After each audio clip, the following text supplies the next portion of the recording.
Yo, what's going on? It's the Bigg Convo. It's your boy Big. We back here again with another episode. We out here at Pedal, Mississippi. I got Lake here with me, man. I got a very, very special guest, a pedal legend. And we just got caught up to the major, man. Welcome to the Bigg Convo, man. I appreciate y'all for having me, bro. Yes, sir. How you feeling, man? Feel great. It's good to be back out here. I ain't been home in a long time, so it's kind of cool to be back. That's good. I know you was transferred to Pedal. So where you originally from? I'm from Columbia, but I went to West Maryland, where I moved to Pedal in my ninth grade year. I started playing over here, and that what happened. I've been nowhere since. So was you playing at West Maryland before you came over to? I was playing. Well, I moved here after we played Dixie Youth against Pedal, and then after we beat Pedal to go to the World Series, He was like, yes.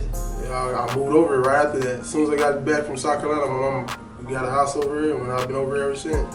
Do you feel like that move kind of hit you out as far as moving to Pedal, coming from West Maryland? Do you feel like you got better in a way, or was it? Well, my cousin's over here at the beginning, so I was like, he was getting looked at by a lot of people, and he was like the get-ready player of the year and stuff over here. So I was like, better if I came over and view him, just to see him his last year, and everything turned around after my 11th grade year. And it's been up since.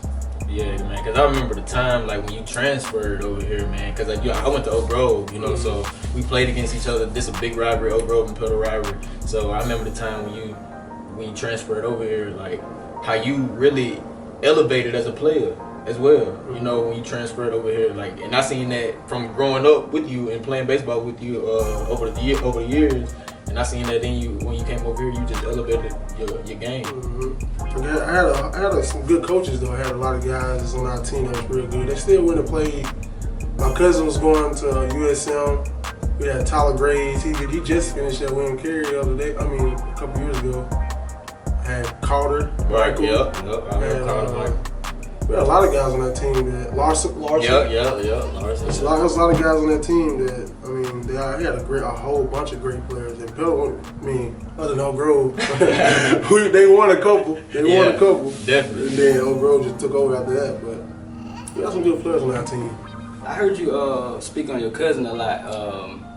Is it somebody you look up to, or like a mentor or something for you along the way? When I got drafted, I mean, when I was getting looked at by and looking for agencies and all that stuff, he was a great mentor to let me know like what to look for and all that stuff. So I would just trust him. I was with his agency at the beginning.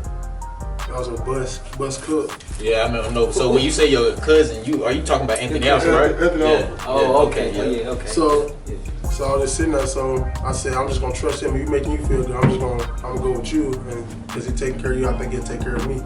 Right. And all that.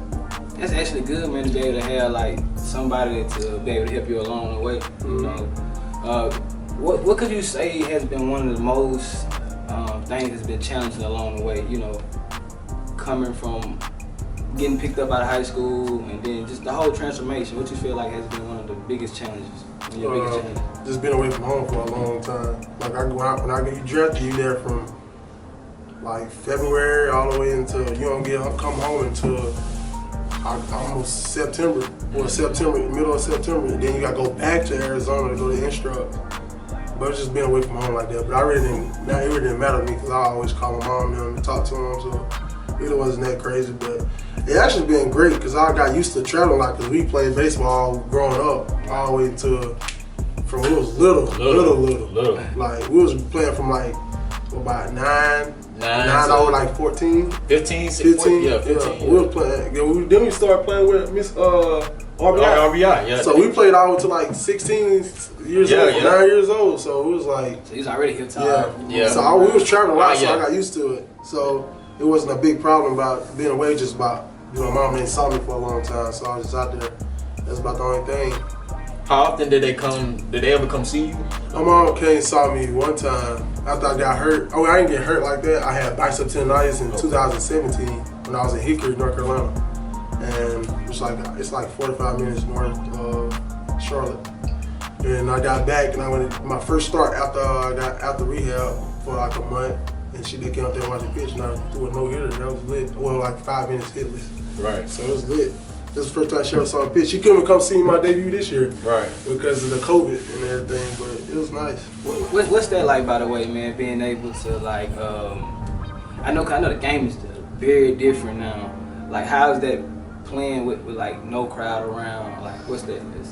Bro, I was at the alternate site, because you have your alternate site, then you have the big leagues, so we was just like practicing and stuff just in case we get caught up in everything. Right.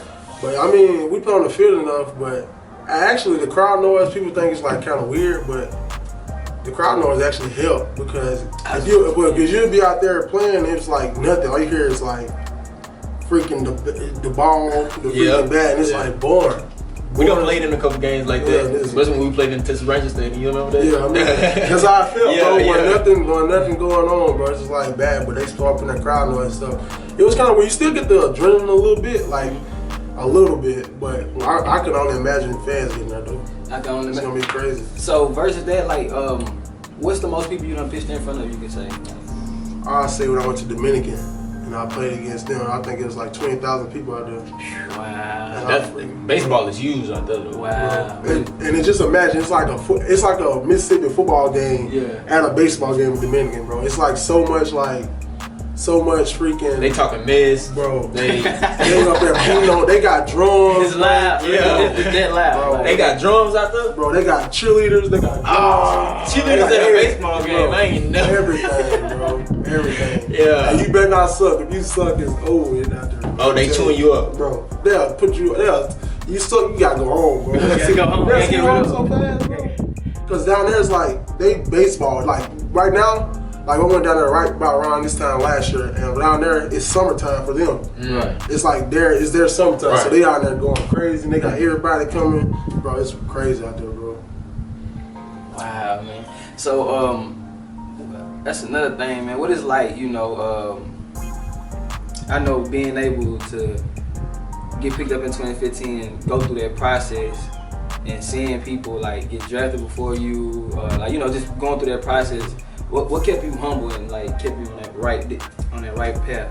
Bro, I'm telling you, like being drafted the latest I did. I mean, I went like 25th round, and I was just sitting there, I'm like, bro, I saw dudes like come in about just being there from 15 to now.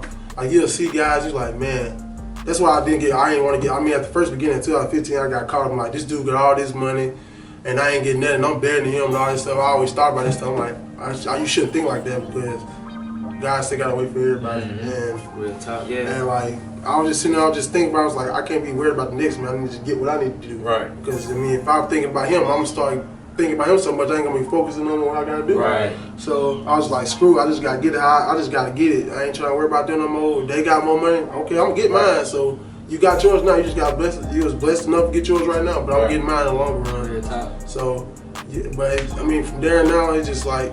The mental aspect and everything, and it's just everything done changed, and it's been doing for the best. Right, real talk. And I can, relate to that just by, playing with you, Do you feel like there's a lot of pressure on you? Because sports is one of those things that, especially when we come from Mississippi, it's like, oh man, like when they make it, like, your family, everybody supporting you, watching, they happy for you. So do you feel like there's a lot of pressure on you? When I'll be up there thinking about it, I'll be up there like, bro, I can't suck, I can't do this. I don't want to make nobody feel like I'm just a sorry dude that got out there. But I mean, it's a lot of pressure at first, but you just gotta go out there. Because I had some good years. Like my 2018 is when my whole career turned around. Like I didn't know if I was gonna be. I thought I was gonna get released the next year. But I just started saying, screw it, bro. I gotta freaking get it. I just started throwing. I was like, screw it, I'm not thinking about nothing else. Right. I need to stop trying to think about this person, that person. Just go out there and let that sucker go. Right. And everything changed from there. My mindset, nothing changed. I was always worried about trying to make this perfect pitch and stuff. I was like, screw it. Just throw that sucker down the middle, see if they can hit it. See how far they can hit it. Like, because baseball, like hitters, I mean, hitting a baseball is hard. Like the ball coming. A 90 miles per hour ball is coming before 95 before you even blink your eye. Right. How fast the ball coming? Then you just gotta think about it. So then they're gonna get out 7 out of 10 times. So it's like You gotta freaking do it. Just let it go. Exactly. Because like baseball, like you say, it's an instant game. You know, if you think too much, you gonna go down. You gonna get in that slump. Baseball is that game you can't think about it. You just gotta go out there and play your game. You know, so. Oh man, yeah, man. You already know that it's the Bigg Convo.